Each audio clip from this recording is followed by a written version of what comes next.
أشهد أن محمد رسول الله.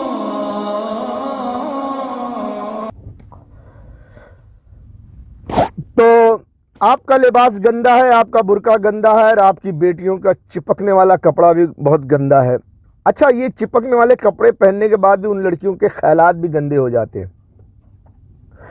چونکہ میری ڈیوٹی ہے، میرا کام ہے، یہ اللہ نے مجھے یہ کام دیا ہے آپ تک خبر پہنچانے کا. جو بھی کام دیا ہے، جو میں اپنی ڈیوٹی ہے تو کروں گا. تو ایک دن میں نے ایسے چپکنے والے کپڑے پہننے والی ایک دم شرمگاہ سے چپکا ہوا کپڑا تھا، بالکل باریک ایجار تھا، اور اوپر سے جو ٹاپ پہنی ہوئی تھی بالکل ٹائٹ تھا، اور بالکل باریک کپڑے کا ٹاپ تھا، اور وہ آدھا تھا کہ وہ چوتر تک صرف اوپر کا ٹاپ ٹچ کرتا تھا، باقی نیچے پورا چوتر اور وغیرہ سب کھلا ہوا تھا. وہ باریک ایجار میں ہی تھا، ایسے سیکسی کپڑے پہنے ہوئی تھی. اس کی عمر تقریباً 7 یا 8 سال کی رہی ہوگی، چھوٹی بچی تھی. کہیں پر میری ملاقات ہوئی تو میں نے اس سے خود بات چیت کی. میں نے اس کا لباس دیکھا تو اس کے کپڑے جو چپکے ہوئے تھے جسم پر، وہ تھوڑا سا پسینہ کی وجہ سے وہ پوری اس کا جو تھا وہ دکھائی دے رہا تھا. تو میں نے سوچا یار، اس کے ماں باپ کو شرم نہیں آتی ایسے لباس پہنا کر اور کہاں کہاں بھیج دیتے ہیں. تو میں نے سوچا اس کے ماں باپ تو گندے ہی ہیں. اس بچی کے اندر کیا خیال ہے اپنے اس لباس پر، اور اس کے دل میں سیکس کے متعلق اور مردوں سے تعلق کے متعلق یہ کس خیال کی لڑکی ہے جو ایسے کپڑے پہن کر گھوم رہی ہے اور خوش بھی ہے. اس کا دل کا حال جائزہ لینے کے لیے میں نے اس سے کچھ سوال جواب کیے، کچھ اپنے انداز میں نے اس سے بات چیت کی، یہ جاننے کی کوشش کی کہ واقعی یہ صرف کپڑے پہنی ہے یا کہ ایسا کچھ شوق بھی رکھتی ہے. تو اسے میں نے اس سے بات چیت کی اور اسے پتا چلا کہ وہ لڑکی وہ شوق بھی رکھتی تھی. بہت چھوٹی بچی تھی، اس لیے میں نے اس سے زیادہ بات نہیں کی. میں سمجھ گیا کہ یہ آزاد خیال کا پریوار ہے. اگر کوئی لڑکا تھوڑی سی محنت کرے تو اس عمر میں اس لڑکی کو حاصل کر لے، ایسا گندا خیال تھا اس لڑکی کا. تو میں جب دیکھا کہ یہ ایسا گندا خیال ہے تو میں خود ہی وہاں سے چلے گیا. مجھے تو صرف معلوم کرنے کے لیے تھوڑا سا مجھے جانا پڑا اس کے نزدیک، اس سے بات چیت کرنی پڑی. طرح طرح کے بری بات نہیں کی، اچھی بات کر کے پتہ چلا کہ وہ گندی ہے، اس لیے میں نے اس سے اندازہ لگا لیا کہ غلط ہے. میں نے اسے بات کرنا بند کر دیا. بہرحال بہت ساری آج ماں باپ نے اپنی بیٹیوں کو گندا بنا دیا گندے لباس پہنا کر، اس لیے اللہ نے غیر قوم کو تم پر مسلط کر دیا ہے. اب یہ غیر قوم کرنے کیا والے ہیں وہ بتانا چاہتا ہوں کہ اب یہ غیر قوم آپ کے لباس کے سبب کیا کریں گے. آپ کے قوم کے مردوں کو مار دیں گے، اور آپ میں سے تمام جوان خوبصورت بچیوں کو اٹھا لے جائیں گے. کم عمر کی بچی کو اٹھا لے جائیں گے، بعد میں جوان ہو جائے گی، اور جو جوان ہیں ان کو اٹھا لے جائیں گے اور ان کی عزت بھی لوٹیں گے، اپنے گھر میں بھی رکھ لیں گے اور ان کو بازار میں بیچ دیں گے. کئی طرح کے سسٹم چلے گا. ایک تو یہ چلے گا کہ جو لڑکی ان کو پسند آ گی وہ بڑے بڑے حکمران، بڑے بڑے امیر زادے سب اپنے اپنے گھروں میں قید کر لیں گے مزہ کرنے کے لیے، اور جب تک ان کا جی بھرے گا، تب جب جی بھر جائے گا تو وہی عورت کو مسلمان کچھ لڑکوں کو دیں گے جو اپنی بہن بیٹیوں کی دلالی کرنے والے ہوں گے. تو وہ ان کو دیں گے کہ ان کو لے جاؤ، اب ہمارا جی بھر گیا ہے، اب ان کے ساتھ تم صحبت کرو، ان کے پیٹ میں بچی پیدا کرو، اور جب ان کے پیٹ سے بچی پیدا ہو جائے، 3 سال 4 سال کی ہو جائے، 5 سال کی، تو لا کے مجھے دو، ہم پھر اس کے ساتھ مزہ کریں گے، اس کی عزت لوٹیں گے، اس کے ساتھ مزہ کریں گے. کچھ عورتوں کو، کچھ لڑکیوں کو اس طرح سے اپنے گھر میں رکھا جائے گا، اور ان سے جب جی بھر جائے گا تو مسلمانوں کو دے کر اسی کے پیٹ سے بچی پیدا کروائی جائے گی، اور اس بچی کے ساتھ بھی وہی پھر سے ریپ کریں گے. ایسا ان کے سیکس کا، ان کی جوانی کا، ان کے مزہ کا سسٹم چلتا رہے. اس کے لیے مسلمان عورت اور مسلمان اپنی بیٹیوں کی دلالی کرنے والے ان کی ضرورت کو پوری کرتے رہیں اس طرح سے. اس پر میں نے بہت بڑی ویڈیو بھی بنائی ہے. 5 پوسٹر جو اللہ تعالیٰ نے مجھے 5 پوسٹر دکھائے تھے، 5 واقعہ بتایا تھا، تو اس 5 واقعہ کو میں نے 5 پوسٹر کا نام دیا، بنایا ہوا ہے. وہ بھی ڈال دوں گا. وہ 5 پوسٹر کے نام سے وہ 5 ویڈیو ہوگی، 5 ویڈیو 5 پوسٹر. تو اس وقت میں بتانا چاہتا ہوں کہ جو تمہارے لباس گندے ہیں، تمہارے یہ تو دین سے ہٹی گئے ہو، بدعت ہے، کفر ہے، شرک ہے، وہ ایک الگ چیز ہے، لیکن جو تمہارے لباس گندے ہیں، تمہیں اپنے بچیوں کے بھی لباس ٹائٹ والے کپڑے پہنا کر گندے کر دیے ہیں، اس کے سبب آپ جو ماں ہو آپ بھی بازار میں جاؤ گی اور آپ کی بیٹی بھی بازار میں جائے گی، اس کو گھسیٹ لے جائیں گے۔ اب آپ سوچو گے کہ جب ہم کو بازار میں لے جائیں گے ہماری عزت لوٹیں گے، ہماری عزت کی حفاظت کیسے ہو؟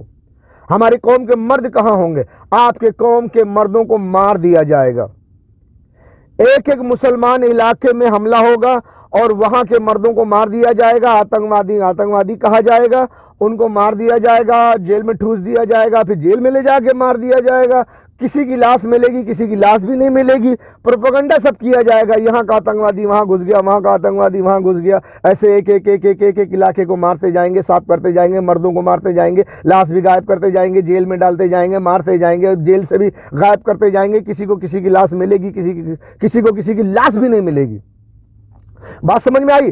تو اس طرح سے علاقے سے پھر مسلمان عورتیں غائب کر دی جائیں گی اور ان کو کوئی پکڑ لے گا، اپنے گھر میں رکھے گا، ان کو مزہ کرے گا، اپنے دوستوں سے کروائے گا، اور جب جی بھر جائے گا تو بہتوں کو بازار میں لے جا کے بٹھا دیا جائے گا، بہت لڑکیوں کو وہ کنٹینر میں بھر کر دنیا کے دوسرے دیشوں میں لے جا کر بیچ دیا جائے گا۔ بات سمجھ میں آئی؟ دنیا کے بازاروں میں بیچ دیا جائے گا۔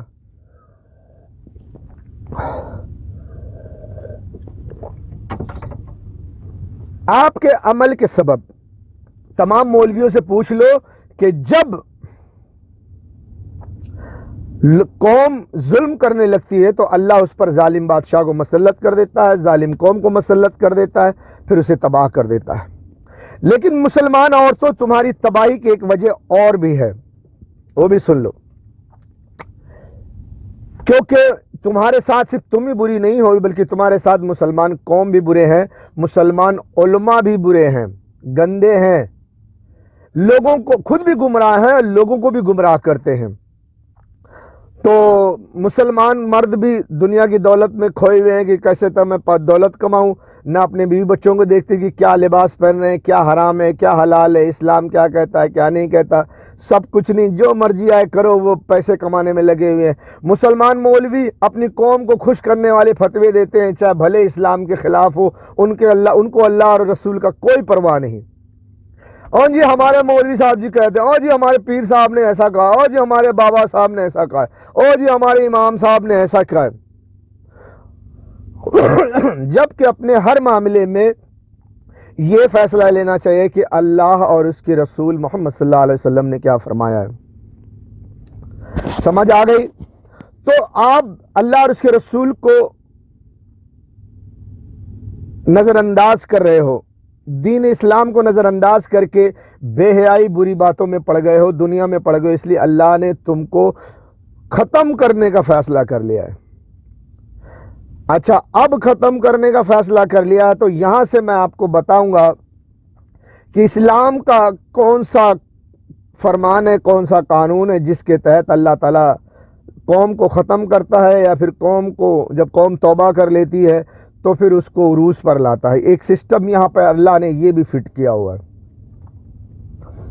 تو یہاں پر اب میں آپ کو بتانا چاہوں گا، یہاں سے شروعات کروں گا کہ جب ایک تو عورتیں بے حیا ہو گئی ہیں، بدکار ہو گئی ہیں، اپنی چھوٹی چھوٹی بچیوں کو بھی گندے لباس پہنا کر ان کو بے حیائی کی طرف دوڑا رہی ہیں کہ دوڑتی ہوئی چلو بے حیائی کے راستے پر، اور خود بھی گندے لباس پہن کر گندے ماحول بناتی ہیں، حالانکہ اپنے بچوں کی پرورش بھی وہ گندے ماحول میں کرتی ہیں، خود ہی ماحول بناتی ہیں، اور ان کے مولوی بھی فتویٰ دیتے ہیں، وہ بھی اسلام کے خلاف دیتے ہیں قوم کو خوش کرنے کے لیے، اور قوم کے مرد کوئی ذمہ داری نہیں اٹھاتا بلکہ وہ دنیا میں دولت کمانے کے پیچھے چکر میں دکان ہو جائے، مکان ہو جائے، فلیٹ ہو جائے، بنگلہ ہو جائے، سب ہو گیا، پھر بھی یار ذرا 1 کروڑ اور ہو جائے، 1 کروڑ اور ہو جائے تو مضبوط ہو جائے، میرا ایک بچہ پیدا ہوا اس کے لیے 1 کروڑ اور ہو جائے، اس کے لیے ایک بنگلہ اور لے لوں، اس کے لیے ایک فلیٹ لے لوں، لالچ بڑھتا جاتا ہے، وہ دنیا کی دولت میں کھوئے رہتے ہیں۔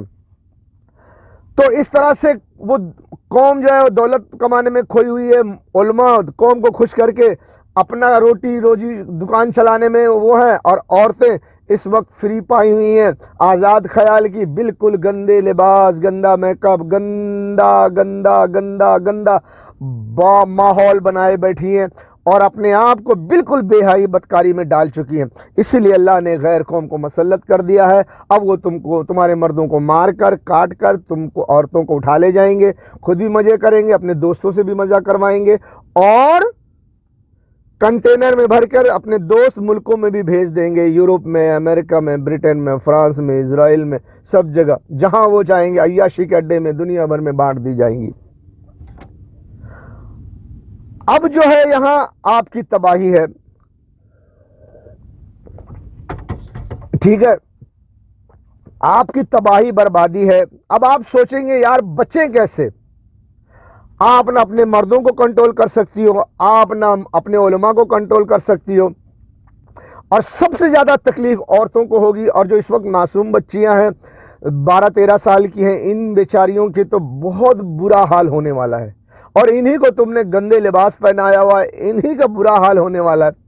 کیونکہ اگر عورت ہو تو آپ کو معلوم ہوگا کہ آج کل کے زمانے میں مرد، اور خاص کر کے یورپ انگریز کے مرد، یہ نئی عمر کی لڑکیوں کو بہت پسند کرتے ہیں اور اپنے ہاتھ میں انجیکشن لگا لگا کر جوانی کا لڑکیوں کو استعمال کرتے ہیں، ان کی عزت لوٹتے ہیں، اور ہر طرح سے آگے سے بھی پیچھے سے بھی۔ مسلمان قوم کی عورتوں اپنی بیٹیوں کے بارے میں سوچو، جو تمہاری بیٹیوں کی عمر 9 سال 8 سال 9 سال 10 11 12 13 سال 14 سال کی ہے۔ اگر اس 14 سال کی ایک بچی کو 10 آدمی انجیکشن لگا کے چڑھیں گے تو وہ بیچاری کیسے برداشت کرے گی؟ اور اگر اسی کے ساتھ دن بھر میں 250 آدمی چڑھیں گے، 200 آدمی چڑھیں گے تو کیسے برداشت کرے گی، کیسے جیے گی؟ تو اے عورتوں، تمہاری اور تمہاری بچیوں کی حالت بہت بری ہونے والی ہے۔ مرد تو مر جائیں گے، کتے کی موت مریں گے، سڑ جائیں گے، بات ختم ہو جائے گی۔ بھلے ان کو اللہ بعد میں جہنم میں ڈالے، دوزخ میں ڈالے، اللہ کی مرضی، اللہ کے حساب کتاب اس کے بندوں کے ساتھ ہے، لیکن تمہیں جو زندہ رکھا جائے گا، تمہاری بچیوں کو زندہ رکھا جائے گا اور عزت لوٹی جائے گی۔ روز ڈیلی 100 200 250 آدمی چڑھیں گے، عزت لوٹیں گے، تو تمہارا کیا حال ہوگا؟ اللہ نے ایک جگہ پر مجھ کو بتایا کہ اس طرح سے عزت لوٹیں گے، اس طرح سے عزت لوٹیں گے کہ عورتیں اپنے سینے سے سانس بھی نہیں لے سکیں گی۔ بہت مشکل ہوگا سانس لینا، جیسے کسی کا منہ بند کر دیا جائے تو بندہ افنا جاتا ہے، پورا اس کا پورا دل اندر سے جسم پورا تڑپ جاتا ہے، اور جیسے جان جو ہے نا حلق کو آ جاتی ہے، اگر منہ نہ چھوڑ دو تو وہ مر بھی جاتا ہے سانس بند ہونے کے بعد۔ ایسے عورتوں کی سانس بند ہو جائے گی، سینے سے سانس نہ لے سکیں گی۔ اس طرح سے بڑی بے دردی سے عورتوں کی عزت آبرو سے کھیلا جائے گا، ان کو قید کیا جائے گا، ان پر ظلم ستم کا پہاڑ توڑا جائے گا۔ میں ڈرا نہیں رہا ہوں، یہ سچ ہے۔ آپ اگر یہ جو وقت کے حالات ہیں اس کو دیکھ رہی ہو، اگر دنیا کے حالات کو دیکھ رہی ہو تو آپ کو سمجھ آ جائے گا۔ دنیا میں جو بڑی جنگیں ہو رہی ہیں، مار پیٹ کاٹ ہو رہا ہے، دنیا میں قتل عام ہو رہا ہے، یہ ہو رہا ہے ون ورلڈ گورنمنٹ بنانے کے لیے۔ اور ون ورلڈ گورنمنٹ کا مطلب ہے سارا دین دھرم چھوڑ کر مست جوانی کا مزہ لو۔ ساری عورتیں بازارو، سب عورتوں کے ساتھ مزے کرو، لائن لگا کے۔ آگے نہیں، زیادہ نہیں بولنا چاہتا، تو عورتوں اس پر ذرا دھیان کر لو، ذرا سرچ کر لو، آپ کو معلوم پڑے گا۔ دنیا بھر میں بڑے بڑے ڈیجیٹل سٹی بنائے جا رہے ہیں، اسی لیے کہ ان ڈیجیٹل سٹی میں تمام دنیا بھر کی عورتوں کو قید کر کے خوبصورت رنگ روپ والی فگر والیوں کو اور ان کے ساتھ شراب اور عیاشی کی زندگی گزاریں، جیسا کہ صداد نے دنیا میں جنت بنائی تھی۔ اب آپ سوچیں گے کہ اس کو روکا کیسے جائے، تو میں اس کو روکنے کا اب یہاں سے میں شروع کرتا ہوں کہ یہ معاملہ کیا ہے، کیسے رکے گا۔